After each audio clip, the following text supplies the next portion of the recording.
Magandang araw mga Lodi Pels, Sisi at Mars.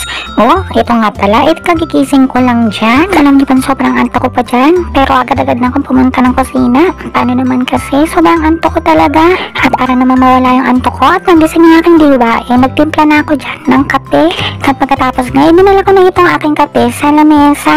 Oo nga pala, may favorite akong spot dyan kung saan ako lagi nauupo.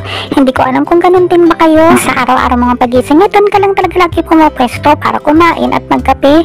May kanya-kanya kasi kaming pwesto dito sa aming lamesa. Pagkatapos kong haluin itong kape ko, naalala ko, nagluto nga pala itong aking mudakels ng balinghoy. Sa English nga pala, ito ay kasaba. O diba, ma-English pa tayo dyan. Ganon. Tamang-tama pa naman. Sobrang tagal ko nang hindi nakakakain nito. Kaya sigurado ako marami na naman ako makakain nito.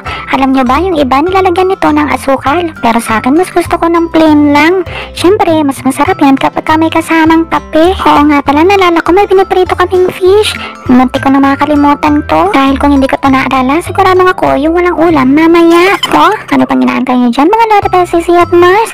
Kain tayo. At syempre, hindi mawala ang coffee. Coffee's life. At pagkatapos ko ang kumain, agad-agad na ako lumabas dyan. Paano naman kasi may pupuntahan pa ako? Kasi naman may sideline ako ngayong araw. Tutulungan ko nga pala si Mudakels ko maglinis ng bahay ng tita ko. Syempre, kailangan natin magsipag. Sayang yung extra income kesa naman tutulog-tulog lang. At pagkatapos nga namin maglinis, pumunta na kami dito sa bahay ng lola ko.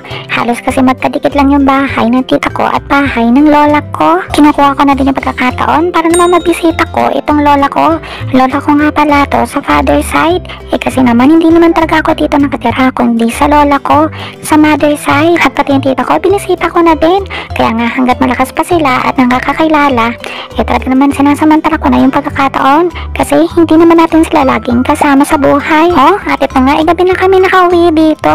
Sobrang pagod pero sobrang saya kasi nakita ko yung tita ko at lola ko at nakapag-banding kami. At nang pauwi na kami, may nadaan na kami nagtitinda ng puto pa. Tamang-tama to para merienda. Sobrang pagod pa naman ako ngayon sa paglilinis at sa dami ng ginawa ko ngayong araw, baka maubos ko to. Sa mga oras nga niyan, talaga naman nagugutom na ako dyan at talaga naman gustong-gusto ko na itong kainin. Hitsura pa lang at amoy pa lang, talaga naman magugutom ka na. Medyo nahirapan pa nga ako dyan tanggalin yung papel na nasa ilalim. Alam nyo bang dito sa lugar nila mama, ibihira lang yung nagtitinda ng ganito. At alam nyo ba kung bakit ko ito paborito? Dahil dito sa kanyang panaman, tinadahan-dahan ko pa nga dyan kasi baka naman madurog.